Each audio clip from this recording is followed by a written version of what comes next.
Hi అండి. రైస్‌లోకి అలాగే చపాతీలోకి రెగ్యులర్‌గా చేసే పప్పు కాకుండా ఒక్కసారి ఇలా పెసరపప్పు, బ్రోకలీతో పప్పుని ట్రై చేయండి. చాలా బావుంటుంది. పెసరపప్పుని నానపెట్టుకొని కట్ చేసుకున్న బ్రోకలీ, కొద్దిగా పసుపు, తగినన్ని నీళ్లు పోసి ఉడికించుకోవాలి. తర్వాత పాన్‌లోకి నెయ్యి, నూనె కలిపి వేసుకోవాలి.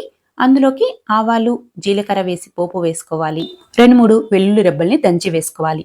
అలాగే ఎండుమిర్చి, ఇంగువ కూడా వేసుకున్న తర్వాత కట్ చేసి పెట్టుకున్న ఉల్లిపాయలు, పచ్చిమిర్చి వేసి ఒకసారి కలుపుకోవాలి. ఇందులోకి కరివేపాకు, కొత్తిమీర వేసి ఉల్లిపాయలు ఫ్రై అయిన తర్వాత టొమాటో ముక్కల్ని వేసి సాఫ్ట్‌గా అయ్యేంత వరకు మగ్గించుకోవాలి. ఫుల్ రెసిపీని చూడాలనుకుంటే కింద లింక్ ఇస్తాను. ఒకసారి క్లిక్ చేసి చూడండి.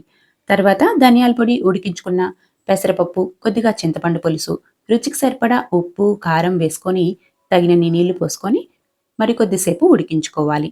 అంతే అండి. ఎంతో టేస్టీగా ఉండే బ్రోకలీ పప్పు రెడీ అయిపోయింది. రెసిపీ నచ్చితే ఒక లైక్ చేయండి.